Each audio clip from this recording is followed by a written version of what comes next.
Assalamualaikum warahmatullahi wabarakatuh. Alhamdulillah wassalatu wassalamu ala Rasulillah Sayyidina Muhammad ibni Abdillah wa ala alihi wa sahbihi wa man walah. Asyhadu an la ilaha illallah wahdahu la syarikalah wa asyhadu anna Muhammadan abduhu wa rasuluh. La haula wa la quwata illa billah, amma ba'd.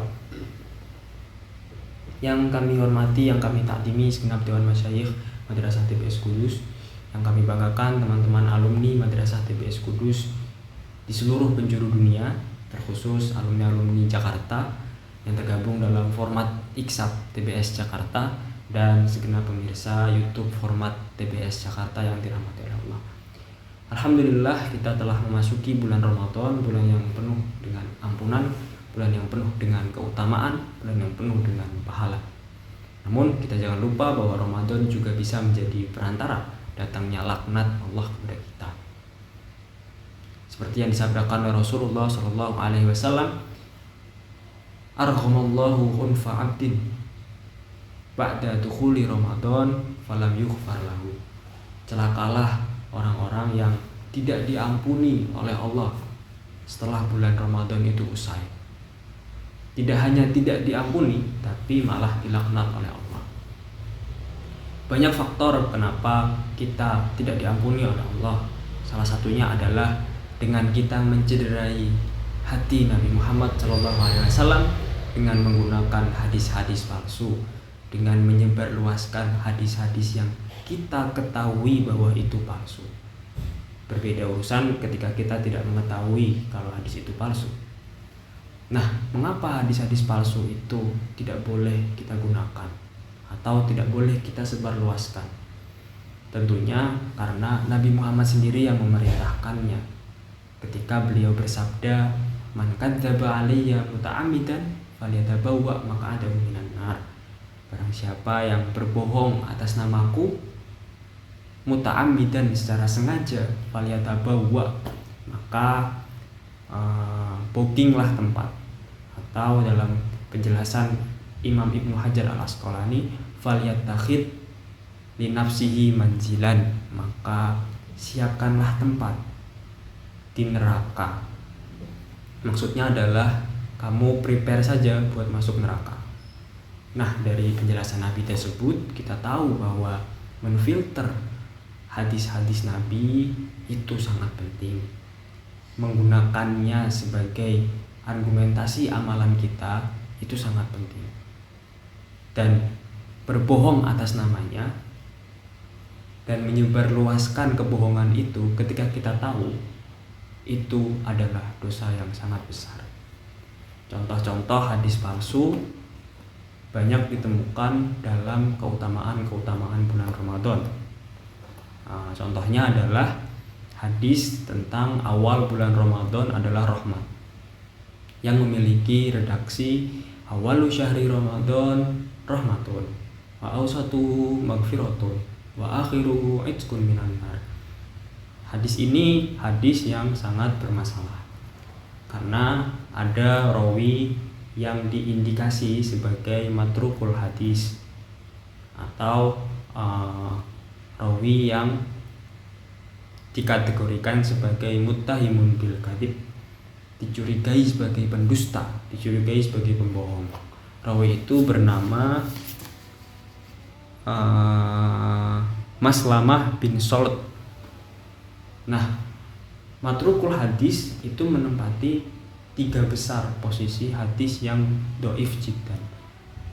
Kedoifannya sangat parah karena matrukul hadis itu sama saja dengan semi palsu yang tidak bisa kita gunakan bahkan untuk melegitimasi amalan-amalan atau sebagai fadhailul a'mal. Kemudian hadis lainnya yang berbicara mengenai keutamaan tidurnya orang puasa, yang memiliki redaksi kurang lebih seperti ini. Naumus shaimi ibadatun wa sumtuhu tasbihun wa amaluhu mudha'afun wa du'a'uhu mustajabun wa dzambuhu maghfurun. Tidurnya orang yang puasa itu adalah dinilai ibadah, dan diamnya saja itu dianggap seperti bertasbih, dan amalan-amalannya akan dilipat gandakan, dan doa-doanya akan dikabulkan, dan dosa-dosanya akan diampuni. Ini juga merupakan hadis yang bermasalah, karena hadis ini hadis yang ditemukan di kitabnya Al-Imam Al-Baihaqi, Syu'abul Iman, yang kemudian dinukil oleh Al-Imam Suyuti dalam Al-Jami'us Shaghir. Ini merupakan hadis yang matruk juga,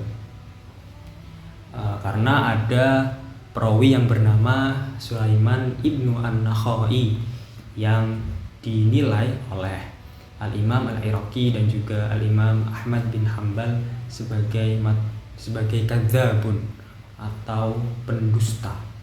Dia dianggap sebagai pendusta, sering menisbatkan omongan-omongan kepada Nabi Muhammad. Dan menurut Imam Al-Bukhari, dia adalah matrukul hadis, orang yang hadis-hadisnya itu dinilai semi palsu dan tidak bisa digunakan selama tidak ada hadis lain yang memiliki substansi yang sama yang memperkuat hadisnya Sulaiman ibnu An-Nakhai. Nah, dari kedua hadis yang populer tentang keutamaan bulan Ramadan yang ternyata palsu, setelah kita mengetahuinya, maka mari kita minimalisir penyebarannya, kita kurangi penggunaannya dalam ceramah-ceramah, dalam melegitimasi amalan kehidupan kita, dalam sosmed kita. Kita kurangi menyebarluaskannya kepada teman-teman di sosmed, karena sekali lagi itu sangat menyakiti Nabi Muhammad.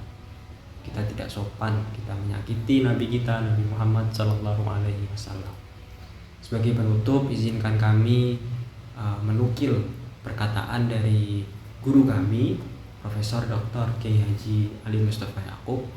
Beliau pernah berkata, as-sakitu anil haq syaitonun akhrasu.